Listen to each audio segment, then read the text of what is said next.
pembicara selanjutnya juga tidak kalah menarik ya, karena kita mau kupas dari sisi seorang wanita muslimah ya. Ini Mbak Ira Mahardika ya, saya kenal banget beliau. Mungkin bisa diceritakan sedikit Mbak, backgroundnya dulu apa sih gitu sebelum bergabung di bisnis Haidiset ini, apakah seorang ibu rumah tangga atau apa? Mungkin bisa dijelaskan pada rekan-rekan supaya tahu, lebih kenal lah istilahnya. Oh iya, thank you Mbak Nia. Jadi saya waktu awal menjalankan bisnis HDI ini saya masih single, jadi masih belum sold out ya. Sekarang sudah sold out ya. Oh gitu ya. Iya. Pengumuman ya. Jadi takutnya ada yang terpesona gitu ya. Oke, iya gimana, betul sekali. Jadi saya waktu tahu HDI pertama kali waktu itu masih single. Kemudian waktu itu saya masih bekerja sebagai seorang karyawan. Oke. Pada saat saya bekerja sebagai karyawan, saya merasa ya yang namanya karyawan itu kan kerja dari jam 7 sampai jam 5 sore Mbak. Betul. Kadang kita juga punya loyalitas ya, maksudnya jam loyalitas tidak mungkin tenggo, teng langsung go, itu tidak mungkin ya. Iya, Jadi iya, ada iya. sedikit-sedikit loyalitas, setengah jam, 1 jam kayak gitu. Sampai rumah bisa jam 7 malam. Oke. Pada saat single mungkin masih oke ya, tetapi ketika saya menikah, jam itu tidak enak, jam karyawan ya. Jam karyawan tuh nggak nyaman ya Betul, untuk Mbak Ira sendiri ya. betul. Dimana suami saya waktu juga karyawan juga. Gitu. Jadi ada tanggung jawab lah istilahnya yang membuat Mbak Ira nih, aduh kalau harus pulang jam 7, jam 8 gimana ya? Iya, kayak tidak ada waktu untuk suami juga ya, karena saya pulang kerja pun juga sudah capek ya. Betul. Akhirnya malah tidak ada waktu untuk bisa memperhatikan suami saya. Oke. Sampai akhirnya saya ketemu HDI, saya merasa oh ini pekerjaan yang sangat cocok sekali dikerjakan oleh seorang wanita yang juga kita bisa sebagai seorang ibu rumah tangga, kita bisa memiliki kebebasan waktu waktu dalam mengerjakannya. Okay. Saya melewati fase di mana saya waktu single mengerjakan HDI, waktu itu masih merintis, kemudian saya putuskan untuk full time. Setelah full time saya terus hamil Mbak Nia.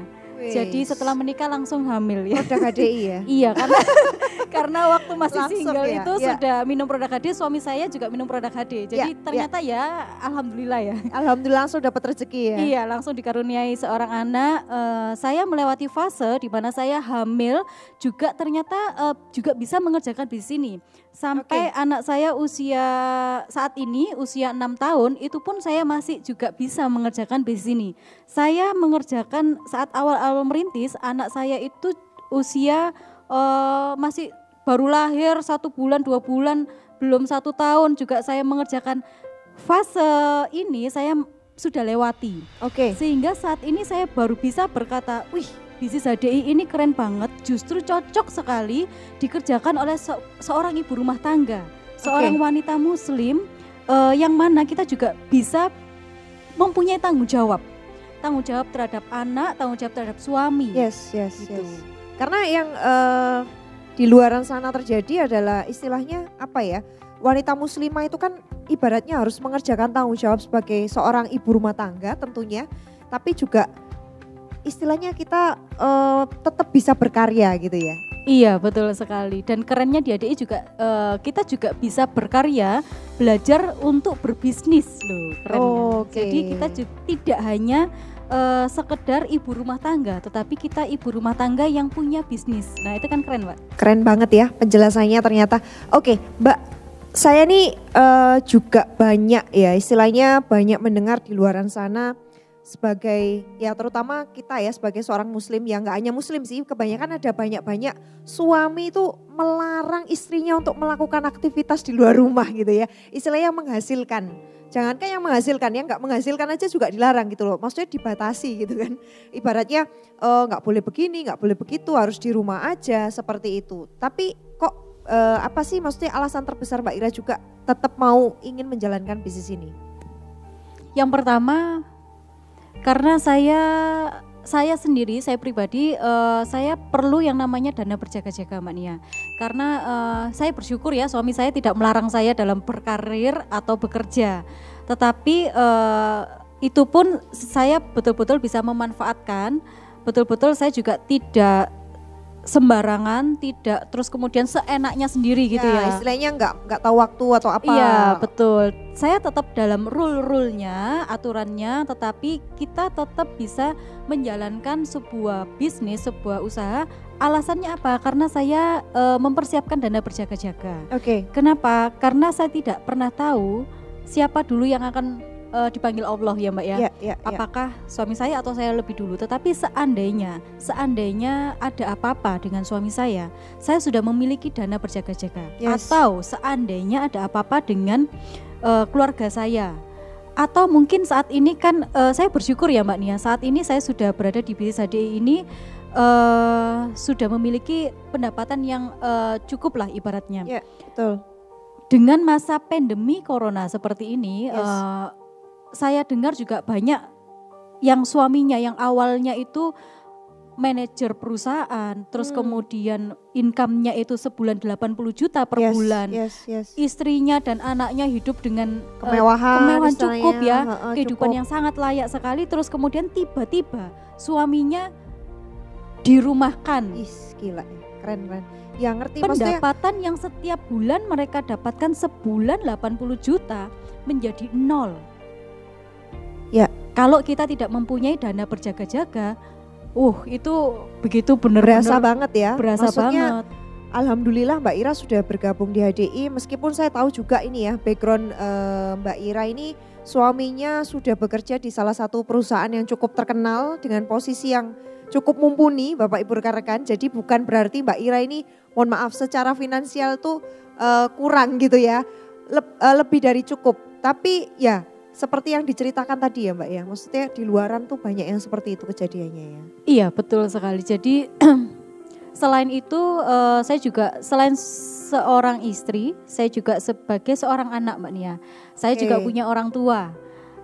Kenapa saya masih harus mengerjakan bisnis HD dan mengapa saya menjalankan ini? Saya punya kerinduan saya bisa memberangkatkan orang tua saya haji. Saat kita sudah menikah sebenarnya sebagai seorang istri, orang tua kita tidak satu tapi dua. Betul, mertua ya. Mertua juga orang tua saya. Tidak mungkin dong saya itu cuman berbakti kepada mama saya saja atau orang tua saya. Tetapi saya juga harus berbakti juga kepada orang tua dari suami saya.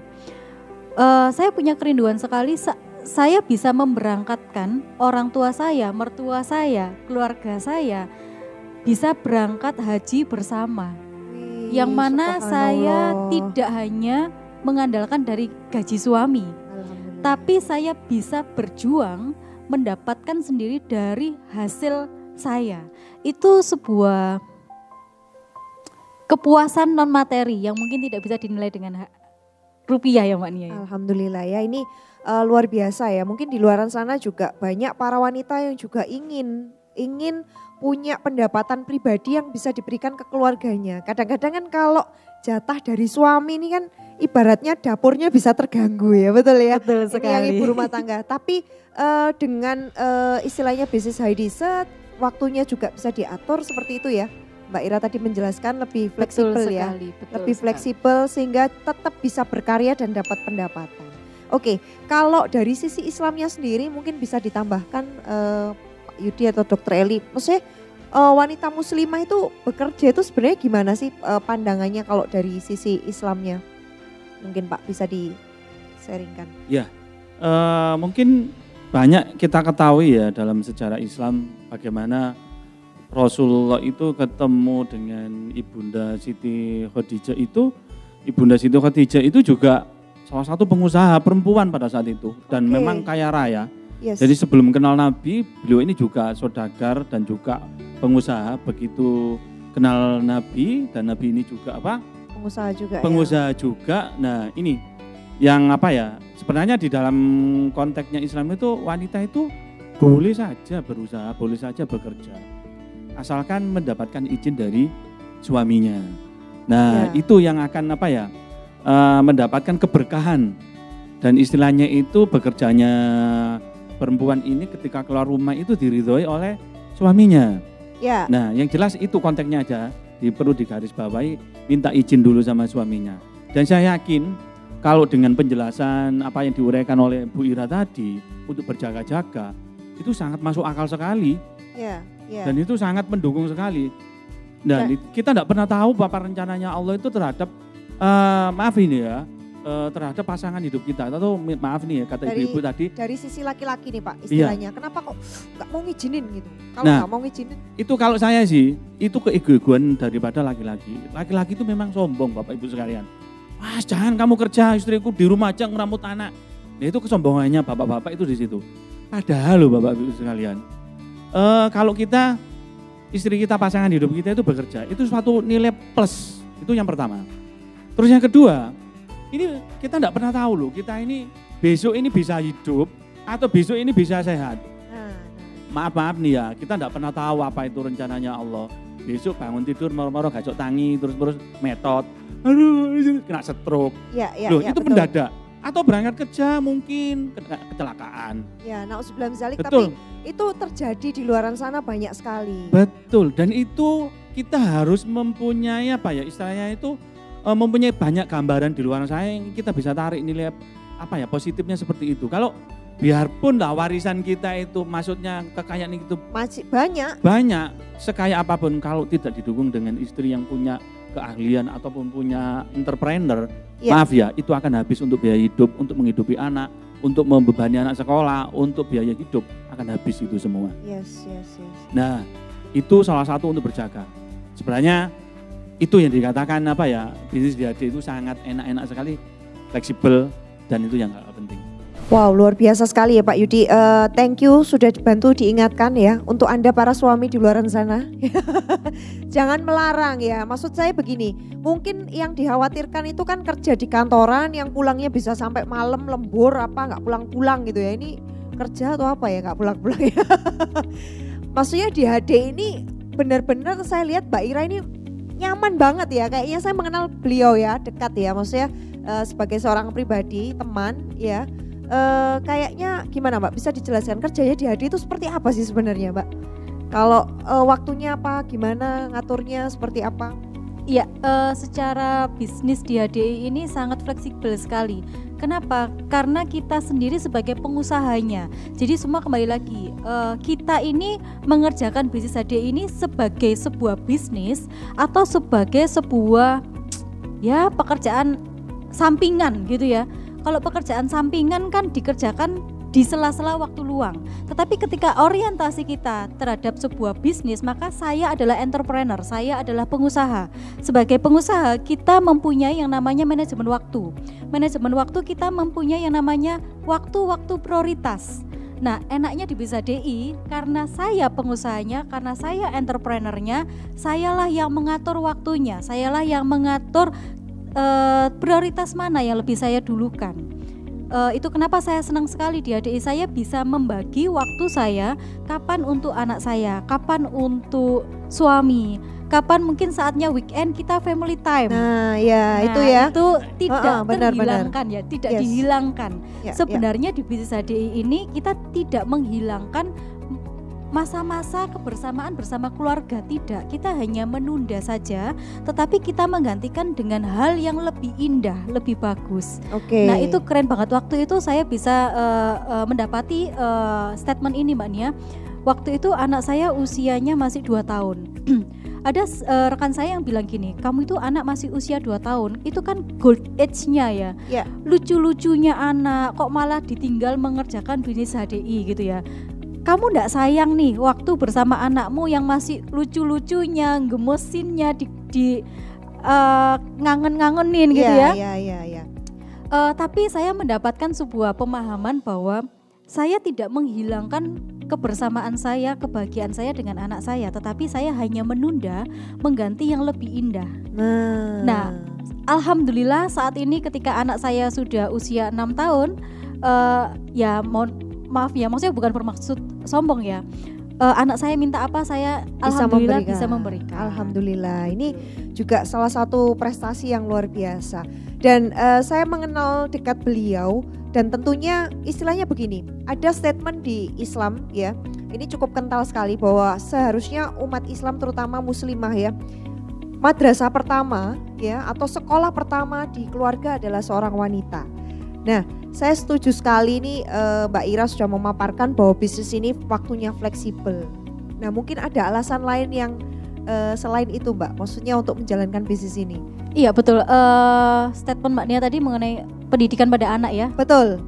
Karena bagaimanapun pula yang dilihat anak kita itu mamanya, Ya, benar. papanya itu bekerja. Contoh yang pertama tuh mama gitu. Iya, nah karena contoh profil ini mama, maka kita sebagai seorang ibu harus menunjukkan betul-betul tidak hanya sekedar ngomong, tetapi kita harus menunjukkan bahwa kita di sini juga mempunyai pendidikan yang cukup, pengembangan diri yang cukup. Yes. Nah itu saya dapatkan semuanya di bisnis HDI Mbak. Wow. Mungkin kalau Mbak Subhanallah. Nia atau mungkin rekan-rekan yang lain melihat saya seperti ini ya, maksudnya bisa ngomong, bisa presentasi, bisa ibaratnya berbicara dengan lancar.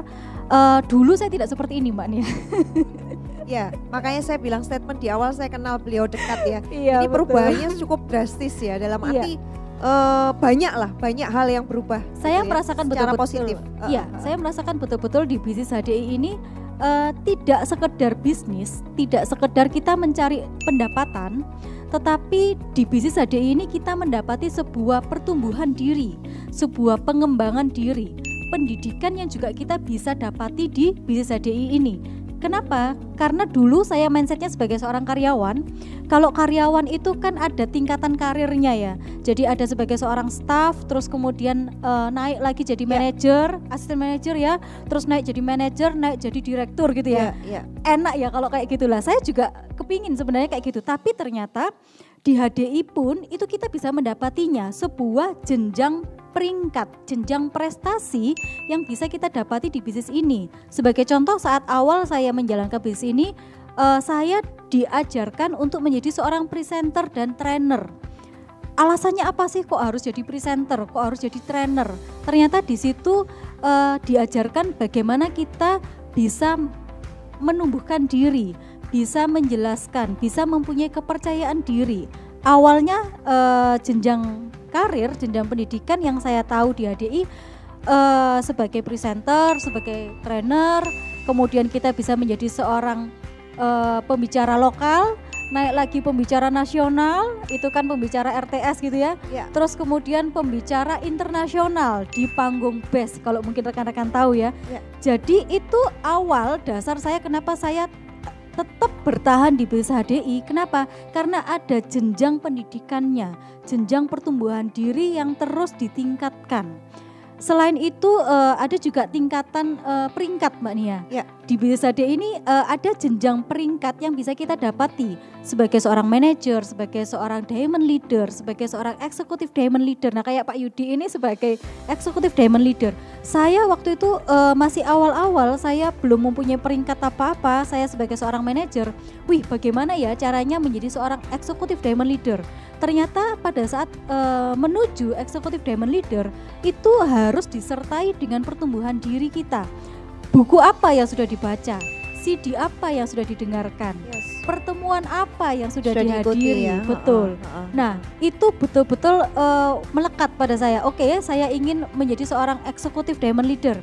Maka pelatihan apa yang harus saya ikuti? Maka pertumbuhan diri seperti apa yang harus saya dapati? Dan tidak terasa dengan mengerjakan ini semua itu menjadi sebuah kebiasaan baru, sebuah karakter baru, sebuah pertumbuhan diri yang itu bisa saya ajarkan kepada anak saya saat ini.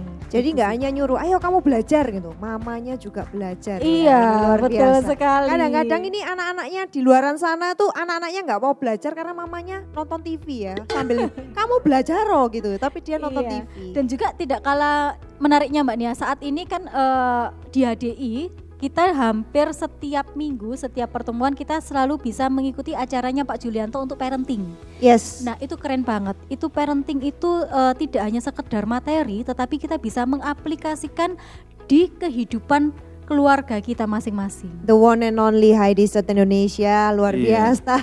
Ini subhanallah ya, maksudnya Masya Allah sekali. Jadi dari sisi medis kita dapat tadi keren banget bahwasanya produk ini luar biasa secara islami.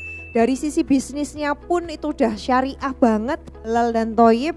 Bahkan dari sisi ibu rumah tangga yang ibaratnya di luaran sana tuh banyak ya kerinduan rekan-rekan juga ingin berkarir ya sebagai wanita muslimah ya, meskipun tidak mengganggu kaedah-kaedah kerumah tanggaan tentunya ya, tentunya bisa mengaplikasikan langsung. Dan ya saya rasa itu ya untuk banyak penjelasan yang disampaikan. Mungkin ada yang mau ditambahkan dari Dr. Eli atau Pak Yudi? Saya atau mungkin Mbak Ira menambahkan ya? Satu hal yang setelah saya dapati dari bisnis HDI ini, kita sebagai seorang wanita tidak hanya cuman menerima uang dari suami, tetapi kita juga perlu bisa mempunyai pendapatan sendiri. Kenapa? Kalau kita punya uang, kalau kita kaya, ibaratnya kita punya rezeki yang cukup, itu kita bisa gunakan untuk banyak hal yang bisa bermanfaat untuk sekeliling kita. Sebagai contoh, kita bisa berzakat, kita bisa beribadah, sodakoh, ya toh. Kemudian kita juga bisa memberangkatkan orang tua kita berangkat haji. Itu penggunaan uang kita akan menjadi betul-betul menjadi ibadah yang penuh berkah, penuh ditambahkan lagi rezeki yang juga bermanfaat, Mani. Jadi ini pahalanya belum putus ya. Tadi kita udah bahas dari sisi produknya udah oke banget gitu kan. Allah sudah rekomendasikan di kitab suci dan juga kitab suci di agama yang lain tentunya Bapak Ibu rekan-rekan. Kemudian bisnisnya dari awal dibahas silaturahmi dan lain sebagainya itu juga berpahala, syiar. Belum lagi kalau sudah dapat bonusnya. Nah ini menarik ya Bapak Ibu rekan-rekan. Saya juga pernah, ini hadis yang sahih sekali, HR Bukhari Muslim. Dinyatakan bahwa kaya itu bukanlah sebuah kesalahan. Ya, yang jadi salah adalah bagaimana cara mendapatkan dan cara menghabiskannya. Bapak Ibu rekan-rekan sekalian, bahwasanya di hadis itu disebutkan ada seorang yang datang ke Nabi dan berkata, "Ya Nabi, saya ingin seperti si fulan, karena dia kaya dia bisa bersedekah lebih banyak, karena dia kaya dia bisa membangun masjid, karena dia kaya dia bisa menjadi banyak manfaat untuk orang lain. Baik, saya akan sharingkan satu hal untuk kamu. Kamu bisa baca surat ini dan ini supaya kamu bisa melebihi pahala dari si fulan yang kaya tersebut." Oke, dan setelah selang waktu si orang ini kembali lagi kepada Nabi. Beliau berkata bahwa, "Ya Nabi, ini gimana? Ternyata si fulan yang kaya itu juga mendengar pahala yang sama, doa yang sama. Akhirnya pahalanya nambah lagi gitu kan." Kata Nabi berkata, dan ini sahih ya Bapak Ibu rekan-rekan bisa Anda cek. Nabi berkata yaitu keberkahan dari Tuhan. Bahwasanya kaya itu tidak dilarang dalam Islam dan bahkan dianjurkan untuk kita bisa lebih banyak lagi berbuat lebih pada diri sendiri, keluarga dan banyak orang-orang di sekitar kita. Saya rasa itu dari kami semua. Kalau ada kurangnya saya mohon maaf, itu semua karena kesalahan saya. Kalau ada kelebihnya itu ada kemurahan Allah Subhanahu wa taala. Sukses dan sehat selalu untuk Anda. Assalamualaikum warahmatullahi wabarakatuh. Selamat pagi. Waalaikumsalam.